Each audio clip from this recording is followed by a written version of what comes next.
Today I have a delicious breakfast recipe to share with you. If you're not subscribed yet to my channel, please do like, comment and share this video so other people would benefit.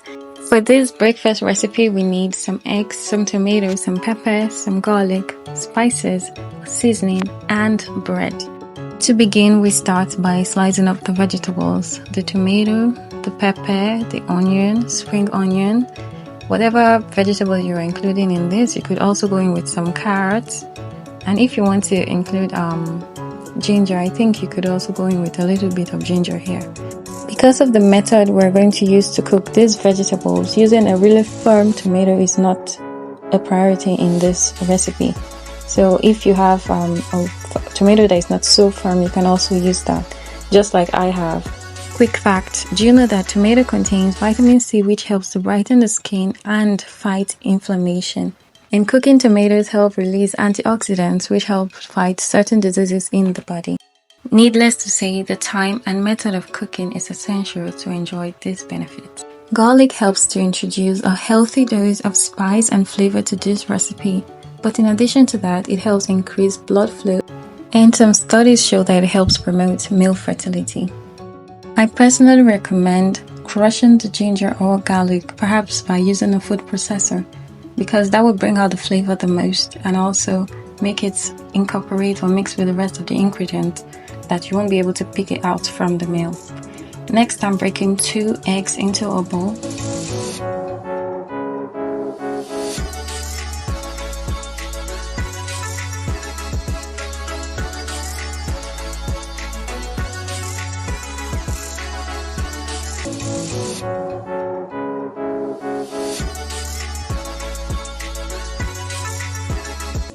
In a pan, add some vegetable oil and cook on medium heat.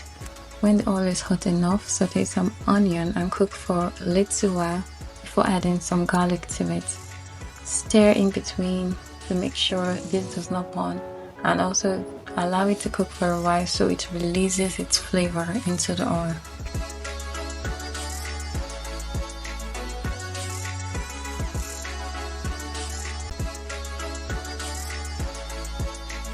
Next, I'll be going in with the vegetables. The tomato will take a longer period of time for it to cook, release its moisture, and for us to get rid of its tanginess. So remember to stir in between cooking so it does not burn. This is after about a minute or two. The tomato is releasing its juice into the pan and we are stirring to prevent it from burning. But just like we said earlier, I'll still leave this to dry up for a few more minutes before I'll include the eggs into this and the spices. This is about 3 to 4 minutes since we included the tomato in the pan.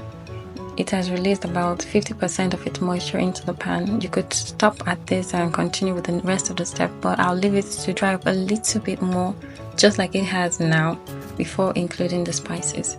For this seasoning, I'm adding some salt, some stock cube and curry powder. Make sure you add whatever it is that you want to taste in this stage. Next, I'm including the eggs. At this stage, we don't need to leave the sauce for an extended period of time, else it burns. So I'll just keep stirring this and allow it to cook for a few seconds before I come back to stirring it again.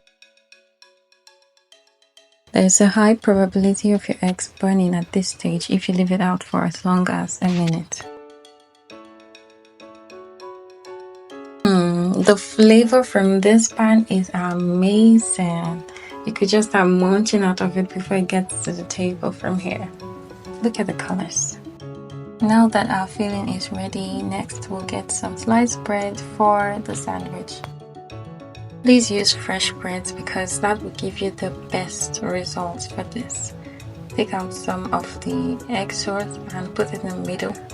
Then make sure to heap this as high as you want. Few things I like about this recipe: it is very tasty, very delicious, it is nutrient packed, so yummy, it is very light, it is not heavy, it's not a heavy meal.